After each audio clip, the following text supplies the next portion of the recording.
আম কার না পছন্দ?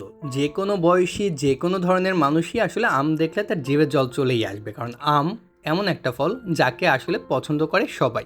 বাংলাদেশে এপ্রিল মাস থেকে কাঁচা আম পাওয়া যায় এবং গাছ পাকা আম বা পাকা আম আসতে শুরু করে মে মাস থেকে। জুন এবং জুলাই মাস, এই ২ টা মাস আসলে আমের জন্য বিখ্যাত। কারণ এই সময়টাতেই যে আমগুলো পাওয়া যায় বাজারে সেগুলোই আসলে মানুষের পছন্দের তালিকায় শীর্ষে। প্রতিটা ফলের মতো আমেরও আসলে কিছু উপকারী দিক আছে এবং আমরা আজকে আমের এই ৫টি উপকারী দিক নিয়েই কথা বলবো। প্রথম পয়েন্টে যদি আমরা আসি তাহলে আমে আসলে প্রচুর পরিমাণে ভিটামিন এ, সি এবং ই থাকে যা শরীরের রোগ প্রতিরোধ ক্ষমতা বাড়ায়। এছাড়া আমে ভিটামিন এ উচ্চ মাত্রায় থাকে যা আসলে চোখের স্বাস্থ্য রক্ষা করে এবং রাতকানা রোগ প্রতিরোধে সহায়তা করে। আমে অ্যান্টিঅক্সিডেন্ট পাওয়া যায় যা শরীরের ক্ষতিকর ফ্রি রেডিক্যালগুলোকে দূর করতে সহায়তা করে।